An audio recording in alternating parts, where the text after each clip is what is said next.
नमस्कार दोस्तों, स्वागत है आपका हमारे YouTube चैनल पर, जहां हम आपके लिए लाते हैं ताज़ा और महत्वपूर्ण खबरों का सारांश, वो भी आसान हिंदी में। चलिए शुरू करते हैं आज की मुख्य खबरें।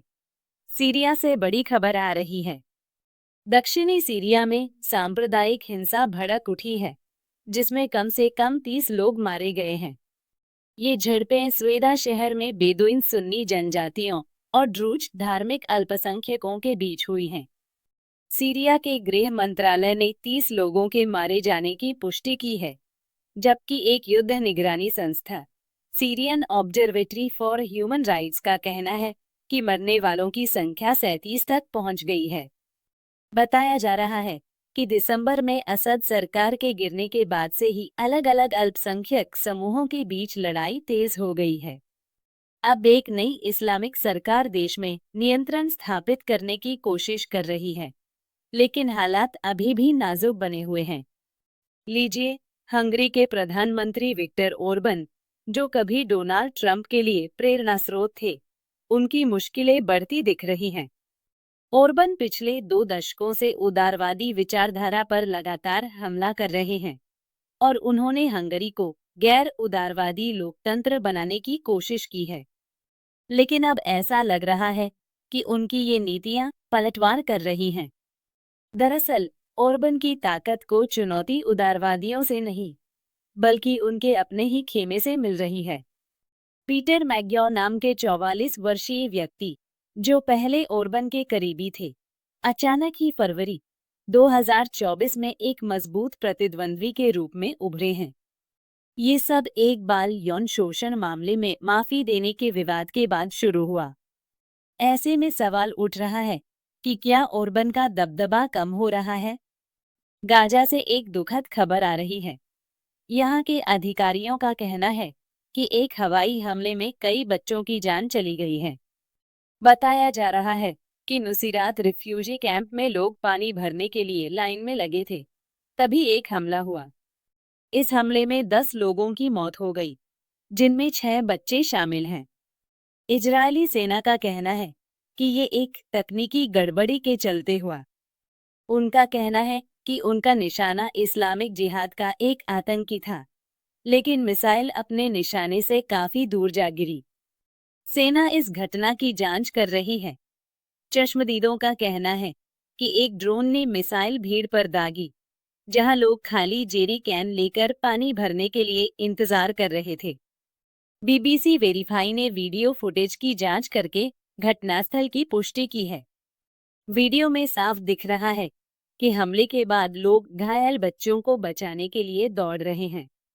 हालांकि वीडियो से यह पता नहीं चल पाया है कि हमले में क्या इस्तेमाल हुआ और अगर ये इजरायली मिसाइल थी तो किस दिशा से दागी गई थी। ये हमला ऐसे समय में हुआ है जब गाजा पट्टी पर इजरायली हवाई हमले तेज हो गए हैं। तो खबर ये है कि लंदन के वायरलेस फेस्टिवल में ड्रेक के आखिरी शो का अंत थोड़ा निराशाजनक रहा। रैपर ड्रेक का हेडलाइन शो सिर्फ 40 मिनट में ही खत्म हो गया, जबकि पहले शनिवार के शो में 90 मिनट तक चले थे और उसमें 13 स्पेशल गेस्ट आए थे। दरअसल ड्रेक स्टेज पर 10 मिनट पहले ही आ गए और उन्होंने कहा कि वे तब तक परफॉर्मेंस देंगे जब तक उनका माइक बंद नहीं हो जाता, क्योंकि रात 9:30 बजे का कर्फ्यू था। फैंस को तब और बुरा लगा जब शो में सिर्फ 3 स्पेशल गेस्ट पॉपकॉर्न, रेमा और वाइब्स कार्टेल ही आए। दिन में पहले सेटलिस्ट में 2 ड्रेक सेट बताए गए थे, लेकिन दोपहर में पहला सेट रहस्यमय तरीके से गायब हो गया। इसके बाद ड्रेक बर्ना बॉय के परफॉर्मेंस के तुरंत बाद स्टेज पर आ गए। उन्होंने सेंट्रल सी के साथ एक अनरिलीज्ड गाने से शुरुआत की, जो स्टेज पर नहीं थे लेकिन फ्रंट रो में बैठे थे और स्क्रीन पर दिख रहे थे। ड्रेक ने गाने जल्दी जल्दी निपटाए और लंदन से प्यार जताते हुए स्टेज से विदा ले ली। लीजिए, ये रहा आपका न्यूज़ रिपोर्ट का बोलचाल शैली में हिंदी सारांश। फ्रांस के राष्ट्रपति मैक्रों ने जोरदार चेतावनी दी है कि द्वितीय विश्व युद्ध के बाद से यूरोप की स्वतंत्रता सबसे बड़े खतरे का सामना कर रही है। उन्होंने रूस से आ रहे खतरे की तरफ इशारा करते हुए साम्राज्यवादी नीतियों और जबरदस्ती कब्जा करने वाली ताकतों की आलोचना की है। मैक्रों ने फ्रांस के रक्षा बजट में अगले साल 3.5 बिलियन यूरो और 2027 में 3 बिलियन यूरो और बढ़ाने की बात कही है। उनका कहना है कि जटिल भू राजनीतिक हालातों के कारण हम एक निर्णायक मोड़ पर खड़े हैं। मैक्रो ने फ्रांस के सैन्य बजट को 2027 तक दोगुना करने का वादा किया है, जो पहले की योजना से 3 साल पहले ही हो जाएगा। 2017 में फ्रांस का रक्षा बजट 32 बिलियन यूरो था, जो अब 2 साल में बढ़कर 64 बिलियन यूरो होने की उम्मीद है। हालांकि इन प्रस्तावों को अभी भी फ्रांसीसी सरकार से मंजूरी मिलनी बाकी है। मैक्रों का कहना है कि दुनिया में स्वतंत्र रहने के लिए डराना जरूरी है और डराने के लिए शक्तिशाली बनना होगा। उन्होंने परमाणु शक्ति की वापसी और बड़े संघर्षों के बढ़ने की बात भी कही। साथ ही उन्होंने ईरान पर अमेरिकी बमबारी, भारत और पाकिस्तान के बीच लड़ाई और यूक्रेन को अमेरिकी समर्थन में उतार चढ़ाव का भी जिक्र किया। पिछले महीने नाटो सदस्यों ने रक्षा पर सालाना सकल घरेलू उत्पाद का 2% से बढ़ाकर 5% खर्च करने पर सहमति जताई थी।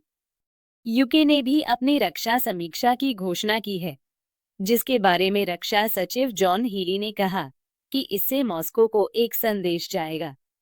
फ्रांसीसी सेना के प्रमुख बुरखार्द ने कहा है कि रूस फ्रांस को यूरोप में अपना सबसे बड़ा विरोधी मानता है। उन्होंने यह भी कहा कि रूस यूरोप के लिए एक स्थायी खतरा है और यूक्रेन में ही तय हो रहा है कि कल की दुनिया में यूरोपीय देशों का क्या स्थान होगा। उम्मीद है कि फ्रांस के प्रधानमंत्री फ्रांसवा बेरों अगले साल का बजट गुरुवार को पेश करेंगे। अगर आपको यह वीडियो पसंद आए तो लाइक और सब्सक्राइब करना न भूलें। धन्यवाद।